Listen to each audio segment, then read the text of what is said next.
today I'm making a pasta that I have to say I usually don't make at home. It's one of these pastas that traditionally you order in a restaurant. And it's also a very old-fashioned pasta. It's not one that you find on a lot of restaurants these days. It's something from sort of a tradition after World War II, when people started using ingredients that had been scarce, like heavy cream. So this is a pasta with heavy cream, which obviously I don't use all the time, but it's one that's very delicious. And also a lot of pantry items go into this pasta, obviously pasta. And here I'm using penne lisce, which got a lot of grief over the last few weeks because evidently Italians left it on the shelves. I love penne lisce. Penne lisce just means smooth penne, and I think they're perfect for this dish. They are traditional. A big can of tomatoes, and one other pantry item, which is one of my favorite pantry items, vodka. This is penne alla vodka, penne with vodka, and it's nobody really is sure where it was invented. Some people say it was in Bologna, some people say maybe it was in Rome, but anyway, it's sort of a classic 1970s, very groovy dish. The other thing that goes into it is onions and pancetta. And I'm going to prepare the onions, chopping them. I'm going to chop the pancetta into little cubes, and then I'll get started cooking. So I've prepared all my ingredients, and I wanted to talk about first the recipe and possible substitutions for all the ingredients, because I know not everybody has everything these days. Of course, the shape of pasta, you can use another shape. I've used alla pasta. This is a brand we love, and you can get it in the States. I used penne. You can use whatever shape you want. I've also changed. I decided I didn't want to use the pelati. I'm just using a passata, which is a pureed tomato sauce. I've chopped up my pancetta into tiny little cubes. And if you don't eat meat, actually there's a substitution here. A lot of people you find in restaurants use smoked salmon, for instance, or even shrimp. It's one of these sort of so-called fancy recipes. So if you use a fancy ingredient like salmon or shrimp, it'll be even fancier. Heavy cream. If you don't have heavy cream, if you have mascarpone, that would be a good substitute. Something, you really want that creaminess though, and you want the sauce at the end to be that sort of orangey color. Vodka, that's the essential ingredient. The original recipes don't always call for hot pepper. I like just a little bit of it, have a bite. Sophie and I were talking before about the origins of this recipe. I said the 70s because I had read that it was from the 70s. Sophie read the 80s. It was certainly popular. I can remember in Rome in the 80s, all the restaurants had it. It was sort of something you cooked for a dinner party.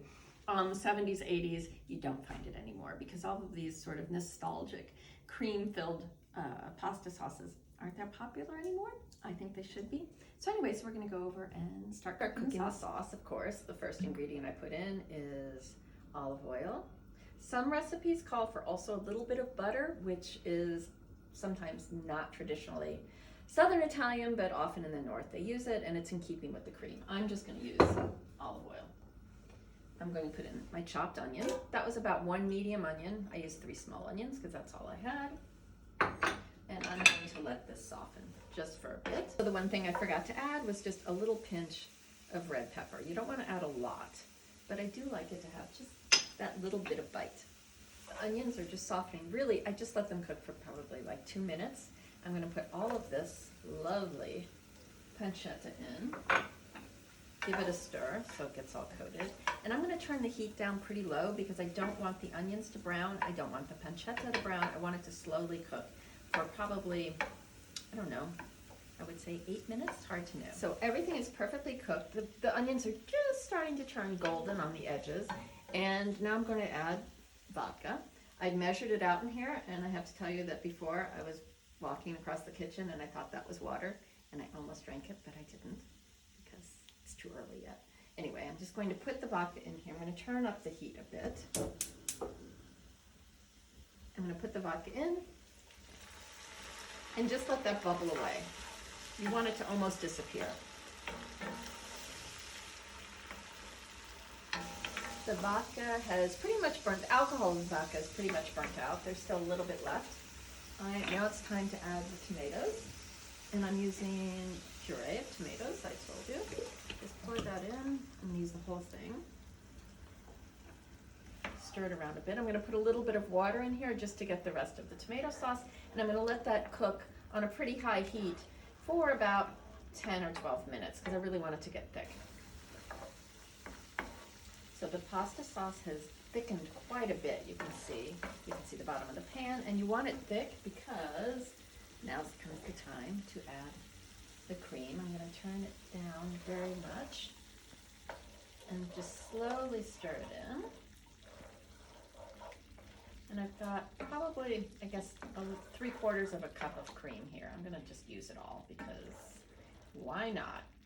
And you can see it's turning that lovely orange color. That's what you want. That's how you can tell there's cream in it. I'm going to let that just bubble a little bit. But I'm not going to let it cook too much because you don't want the cream to separate. And in the meantime, I've brought a pot of oil to boil here. I'm going to add a bit of salt. Oops, there you go. And add the pasta to the water. And as Sophie pointed out, I said I brought this pot of oil to boil. It's not oil, obviously, it's water. I'm boiling the water, cooking the pasta, which will get drained and put in the sauce. I've drained the pasta and I'm putting it back into the pan that has the sauce, and I'm going to coat it. And I'm going to let it stir here. I'm going to stir it for about, I don't know, a minute, just to sort of let the flavors meld.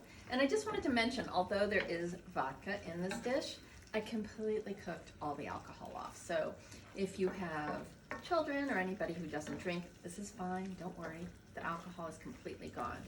And it basically smells like heavy cream and tomatoes, which is fantastic. And this is a dish that doesn't use extra Parmigiano on top.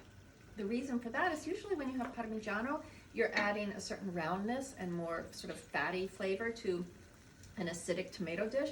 We added the cream, so I think we've got fatty down.